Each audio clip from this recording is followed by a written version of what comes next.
नमस्कार, मैं प्रिया एक बार फिर से स्वागत करती हूँ आपका भारत लाइव में। इस वक्त आप हमारे साथ रातों रात में जुड़ चुके हैं, जहां आज हम फिर से एक नए टॉपिक पे आपके सामने विश्लेषण रखेंगे। विश्लेषण तो ऐसे बाबा ही करेंगे, लेकिन उस टॉपिक के बारे में थोड़ी बहुत जो जानकारी मेरे पास है मैं वो आपको देना चाहूँगी। इस बार जो चुनाव होने हैं वो इससे पहले शायद ऐसा चुनाव आपने कभी नहीं देखा होगा। कोरोना की वजह से जो है काफ़ी चीज़ों में रोक लगा हुआ है, काफ़ी चीज़ें बहुत जल्दी हो रही हैं। इतनी जल्दी शायद टेस्ट क्रिकेट मैच भी नहीं होता है जितनी जल्दी इस बार जो चुनाव हो रहे हैं वो हो रहे हैं। आपको बता दें कि कहीं ना कहीं ये चुनाव जो हो रहा है वो T20 जैसा लग रहा है। जैसे T20 जैसे जितनी जल्दी मैच हर दिन ख़त्म होता है, वैसे ही जो लग रहा है जैसे मैच हर दिन जो चुनाव की जो प्रक्रिया है धीरे धीरे तेज़ी से हो रही है, चाहे वो प्रचार प्रसार हो या फिर बहुत सारी चीज़ें जो चुनाव में होती रहती हैं। इस बीच जो है युवा वर्ग जो कि एक बहुत ही अहम वोटर माने जाते हैं, उन्होंने जो है ठान ली है। वो बात उन्होंने क्या ठान ली है ये इस बारे में हम बाबा से जानेंगे। तो आप बताइए युवा वर्ग का के बारे में आप क्या कहना चाह रहे हैं? प्रिया, सबसे पहले तो आप युवा हैं जी, आप बेहतर तरीके से अपनी बातों को रख सकती हैं। जी बिल्कुल। आपको पता है कि आप कहाँ परेशान हैं, समस्याएं आपके साथ क्या हैं। आपके माता पिता जब आपसे बात करते होंगे तो आपको पता चल मैं आपसे शुरुआत कर रहा हूं और आपके जैसे 7 करोड़ उन युवाओं से बात कर रहा हूं। जी, आप 7 करोड़ जो बिहार के युवा हैं, आपकी जो समस्याएं हैं, जो आप जिससे बात करना चाहते हैं, अपनी बातों को रखना चाहते हैं। जब मैं गया था, एक छोटी सी प्रसंग के साथ मैं शुरुआत करूंगा। मैं जा रहा था एक शादी समारोह में, जी, मेरे पारिवारिक शादी समारोह था और इसके साथ ही एक वहाँ के लोकल नेताजी थे, उनसे हमारी बातचीत होनी थी और एक हम एपिसोड शूट करने जा रहे थे। हमने खुटा ठोक का एक एपिसोड शूट किया था जो आप लोगों ने देखा भी होगा। वो हम गांव में जाकर के शूट करना चाहते थे। हम देखना चाहते थे गांव के परिवेश क्या है, गांव के लोग क्या हैं। हम इसलिए गए थे कि हम दोनों काम करके आएंगे। जब हम जा रहे थे, गुजर रहे थे, तो हमारी इच्छा हुई आरा में रुकने की। जी, आरा में जब हम रुके तो रमना मैदान के पास बहुत पुराना एक तालाब जैसा है जहाँ शेड बना हुआ है, पुस्तकालय है। शिवानंद तिवारी ने उसको, जब वो राज्यसभा के सदस्य थे तब उसे बनवाया था और वहाँ बच्चे बैठ करके पढ़ते हैं, तैयारियाँ करते हैं कंपटीशन का। और गरीब घर के बच्चे हैं, एक दूसरे को कोलैबोरेट करके, एक दूसरे से किताब का आदान प्रदान करके, एक दूसरे के साथ डिबेट करके वो तैयारियाँ करते हैं। उसमें बहुत सारे पुलिस की तैयारियाँ कर रहे हैं, दरोगा की तैयारी कर रहे हैं, BPSC कर रहे हैं और भी तैयारी कर रहे थे। जब हमारी गाड़ी वहाँ रुकी, भारत लाइव उन्होंने देखा लगा हुआ जी, तो एक लड़के ने जो आया था कुछ सामान लेने के लिए, पानी का एक बोतल लेने के लिए आया था, उसने हमसे बात किया और बोला कि सर आप भारत लाइव के बाबा हैं। जी, तो हमारे साथ जो हमारे सहयोगी थे उन लोगों ने कहा कि आप बाबा को जानते हैं, कैसे पहचाना आपने? बोले कि आपको पहचानना बहुत मुश्किल नहीं है और ख़ास करके भोजपुरी भाषी क्षेत्र में तो बिल्कुल ही नहीं है, क्योंकि हम लोग आपको देखते हैं और आपसे हम बातों से हम आपका इत्तेफाक रखते हैं। जी, हम चाहेंगे कि आप हमसे मिलें। ये हम लोगों के लिए एक सम्मान होगा कि हम लोग अपनी बातें आपके साथ रख सकें। प्रिया, मैं क्या बताऊं, करीब 50 से 60 बच्चे थे जो लगातार हमारे साथ इंटरेक्ट हुए।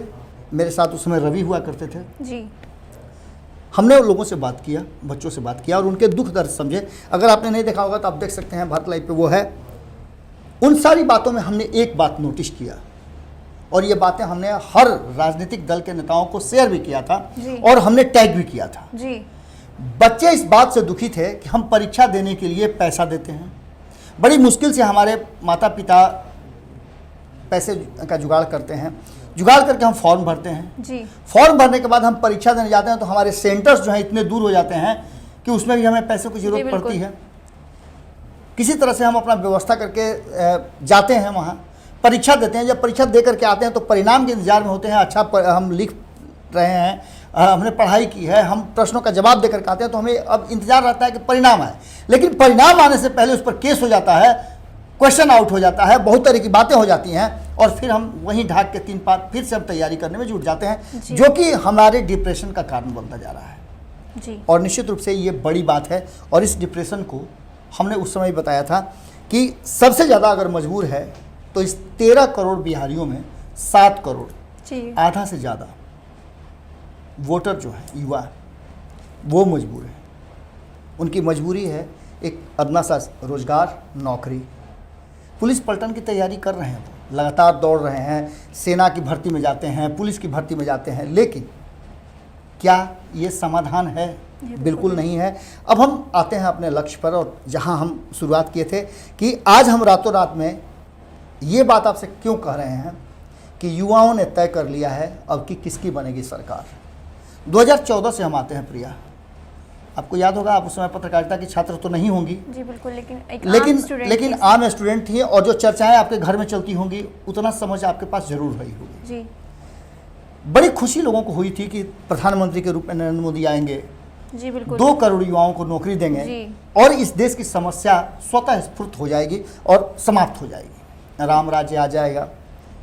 राम राज्य हम इसलिए बोल रहे हैं कि राजा राम जिनके मंदिर बनवाने के लिए इतना सब कुछ हो रहा है, अब तो सीता जी के मंदिर बनवाने की भी बातें हो रही हैं कि सीता जी को भी, जब राम मंदिर बन गया तो सीता जी का भी मंदिर बनेगा। और ये मुद्दा आया है बिहार चुनाव में, जय श्री राम के नारे को भी बदल दिया गया है जय सिया राम में जी।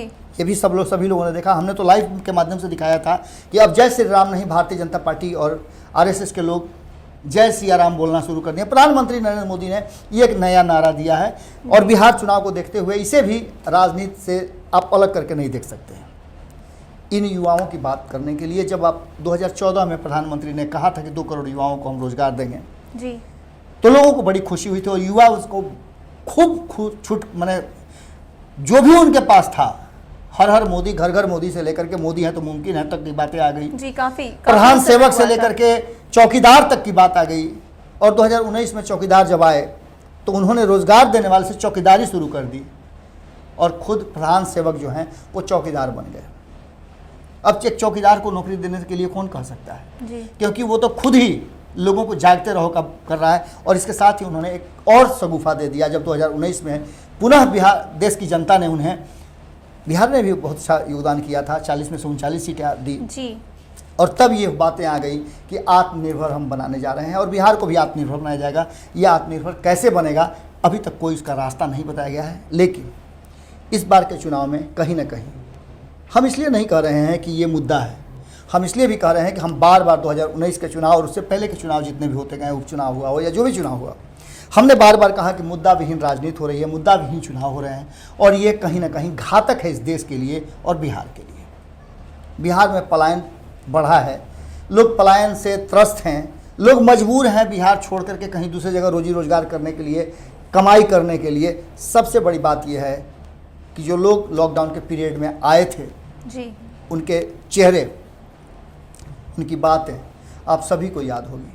हम राजनेताओं की बात नहीं कर रहे हैं, राजनेता तो सुनते इस कान से हैं, निकालते इस कान से देते हैं, हम उनकी बात नहीं कर रहे हैं। वो कहते कुछ है, करते कुछ है। 2014 में प्रधानमंत्री जी ने वादा किया था जिन पर इस देश को भरोसा है, दुनिया कहा जाता है कि को भरोसा है, और उस व्यक्ति ने अपने वादे को पूरा नहीं किया और बाद में कहा गया, काफी उत्साहित थे उस समय और कहा गया कि ये जुमला था जी। बाद में फिर पकौड़ा क्रांति चली, और पकौड़ा क्रांति इस बात तक जिंदा है। अभी तक पकौड़े की दुकान लगाने वालों की संख्या बढ़ गई होगी, बहुत सारी बढ़ गई होगी। और लॉकडाउन में तो आपने देखा होगा कि रातों रात जैसे मन में आता है, प्रधानमंत्री को लगता है कि अगर लॉकडाउन ही उसका उपाय है तो वो कह देते हैं, खुद घर में लॉकडाउन हो जाते हैं और कहते हैं कोई घर से बाहर ना निकले, कोरोना जी, कोई रोड पर ना निकले, ये शब्द कह करके, और कहते हैं अपने घर में पैक हो जाइए, न खाने का इंतजाम है, न पीने का इंतजाम है, न रहने का इंतजाम है, न सोने का इंतजाम है, न मास्क है, न सैनिटाइजर है, कुछ नहीं है, बस आपको आत्मनिर्भर बनना है। ठीक है भैया, आत्मनिर्भर हम बन गए।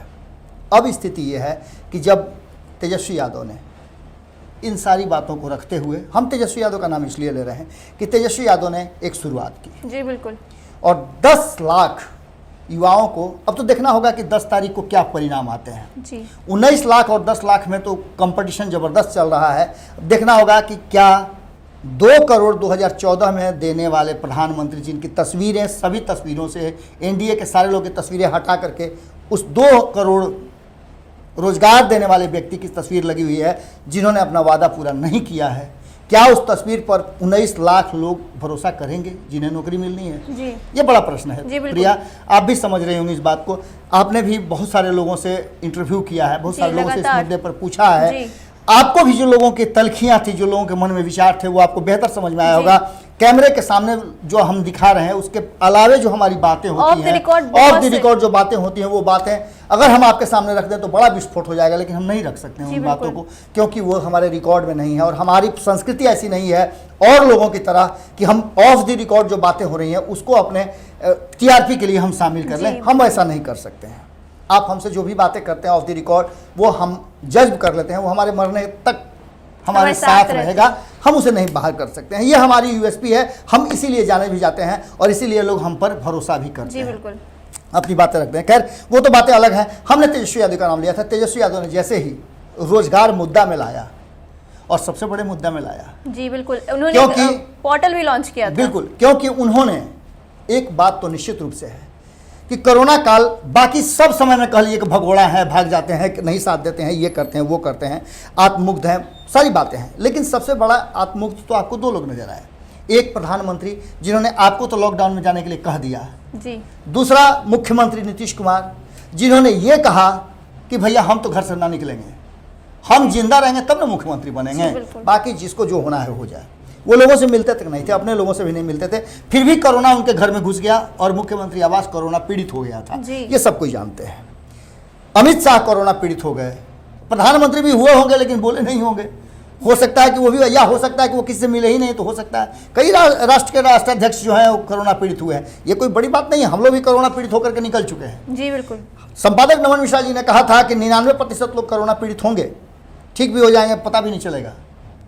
और ये किसी सरकार से नहीं हुआ है, यहाँ के लोगों की वो जो इच्छा शक्ति है ना। आपने देखा होगा कि कोरोना अभी रहते हुए किस तरह से भीड़ हो रही है सभाओं में। जी बिल्कुल, लोग भूल गए हैं कि कोरोना भी कोई चीज़ था। आज से 2 महीना पहले हम घर में बंद थे, हम डर के मारे निकलते नहीं थे, सड़कें सुनी थी।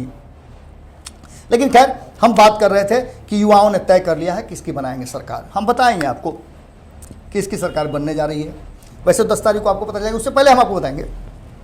इन सब बातों को जितने भी युवा हैं उन सभी ने कैश किया है, सिवाय नीतीश कुमार को छोड़ करके। जी बिल्कुल। नीतीश कुमार ने अभी तक रोजगार की बात नहीं की है। उन्होंने कहा है कि रोजगार यहाँ संभव नहीं है। जी, उन्होंने कहा है कि लैंडलॉक है, इसलिए यहाँ रोजगार नहीं आ सकता है, नहीं बढ़ाया जाता है।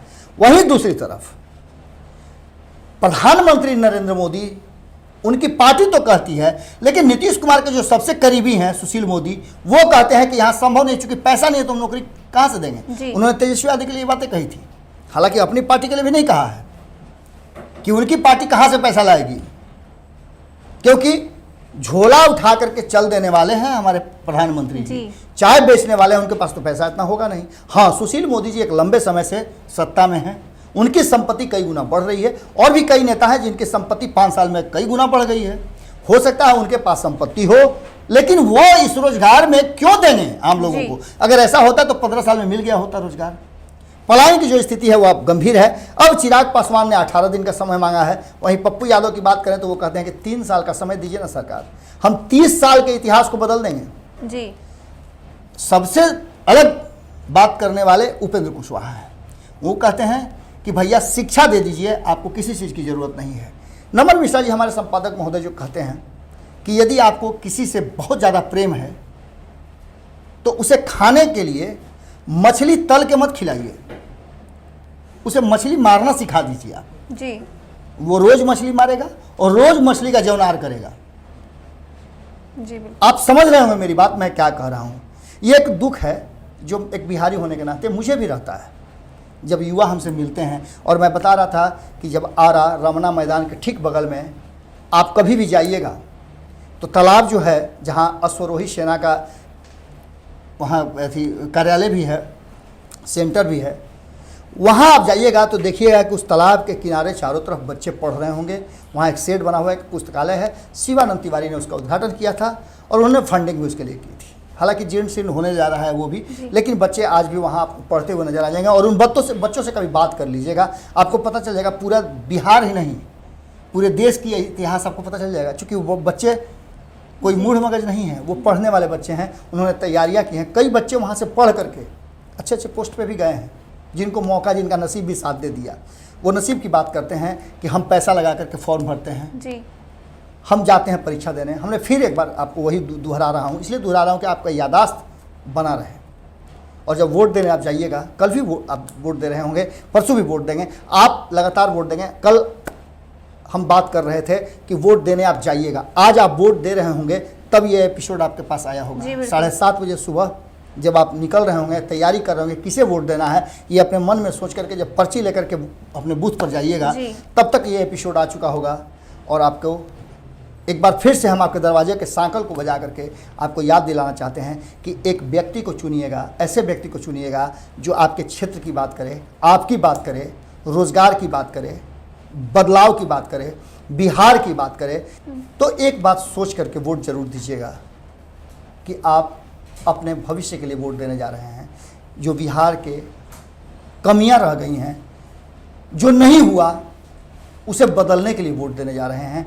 चाहे जिसे भी वोट दीजिए, एक सच्चे और अच्छे प्रत्याशी को, उम्मीदवार को वोट दीजिएगा। अब देखने वाली बात होगी कि क्या 19 लाख और 10 लाख में से कंपटीशन बड़ा हो गया है और दोनों ही तरफ से दावे किए जा रहे हैं कि सरकार हम बनाने जा रहे हैं जी।